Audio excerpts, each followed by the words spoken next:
విశాఖలోని జవహర్ నవోదయ కొమ్మాది పాఠశాలలో జరిగిన వ్యవహారంపై ఆర్టీవీ పూర్తి వివరాలు సేకరించింది.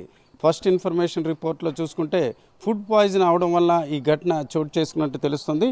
శనివారం సాయంత్రం దాదాపుగా భోజనం చేసిన తర్వాత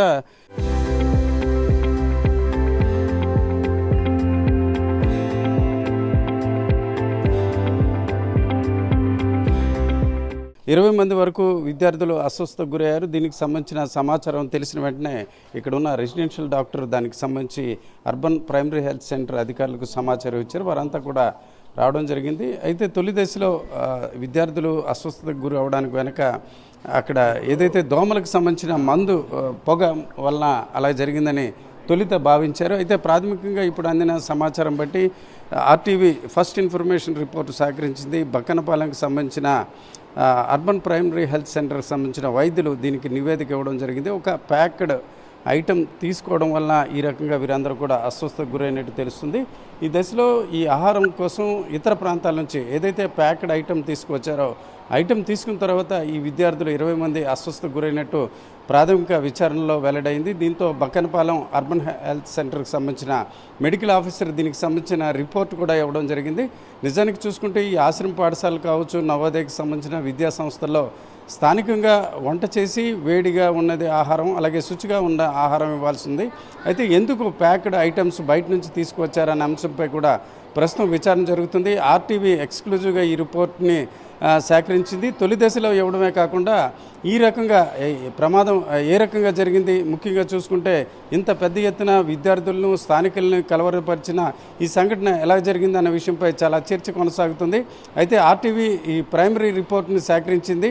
మెడికల్ ఆఫీసర్ ఇచ్చిన రిపోర్ట్లో మాత్రం ఖచ్చితంగా బయట నుంచి తీసుకొచ్చిన ప్యాక్డ్ ఐటెం విద్యార్థులు తీసుకోవడం వల్ల ఈ సంఘటన జరిగింది అని చెప్పడమే కాకుండా విద్యార్థులకి వారి ఆరోగ్య పరిస్థితి నయం అవడానికి కూడా కొన్ని సూచనలు చేయడం జరిగింది. ఈరోజు సంఘటన జరిగి దాదాపు 24 గంటలు గడిచింది.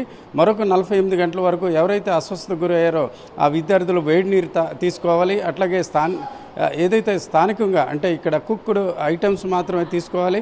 అలాగే బయట నుంచి వచ్చిన పదార్థాలు తీసుకురావద్దని కూడా మెడికల్ ఆఫీసర్ సూచించడం జరిగింది. మొత్తానికి చూసుకుంటే ఆర్టీవీ తొలి దశ నుంచి ఈ సంఘటనపై పూర్తిగా నిశితంగా పరిశీలిస్తుంది. ఆ నిశిత పరిశీలనలో తాజాగా ఈ విద్యార్థులందరూ కూడా బయట నుంచి తీసుకొచ్చిన ప్యాక్డ్ ఐటమ్ తీసుకోవడం వల్ల ఆ కలుషిత ఆహారం వల్ల ఈ రకంగా అస్వస్థతకు గురైనట్టు తెలుస్తుంది. మొత్తానికి ఈ ఘటనపై వాస్తవాలని ఆర్టీవీ బయటపడడంతో ఇప్పుడు అధికారులు అప్రమత్తమవుతున్నారు. ఒకవైపు జిల్లా కలెక్టర్ ఆదేశాల మేరకు డిఎండ్హెచ్ఓ కార్యాలయం కూడా అప్రమత్తమైంది. అలాగే ఈ ప్రాంతానికి చెందిన భీమిలి ఎమ్మెల్యే గంటా శ్రీనివాసరావు కూడా అప్రమత్తమైన పరిస్థితి. ఒక నవోదయ లాంటి ఒక ప్రతిష్టాత్మకమైన విద్యా సంస్థలో విద్యార్థులకు ఇచ్చే ఆహారంలో నాణ్యత లేకపోవడం, అలాగే తీసుకున్న ఆహారం పట్ల ఇక్కడ ఉన్న సిబ్బంది ముందుగా నిశ్చితంగా పరిశీలించాల్సిన పరిస్థితి ఉన్నప్పుడు కూడా ఆ రకంగా వ్యవహరించకపోవడం వల్ల ఈ ఘటన జరిగినట్టు మనకి అర్థమవుతుంది. కెమెరా పర్సన్ తిరుపతితో రామచంద్రరావు, ఆర్టీవీ, కొమ్మాది నవోదయ హాస్టల్ నుంచి. చరిత్ర సృష్టించినోడు ఇప్పుడు ఆ చరిత్రని తిరగరాయబోతున్నాడు. అబద్ధాల గోడల్ని బద్దల కొట్టి నిజాలను రాగా మీ ముందుంచబోతున్నాడు. నిజమైన వార్తల కోసం వెంటనే డౌన్లోడ్ చేసుకోండి రా యాప్ని.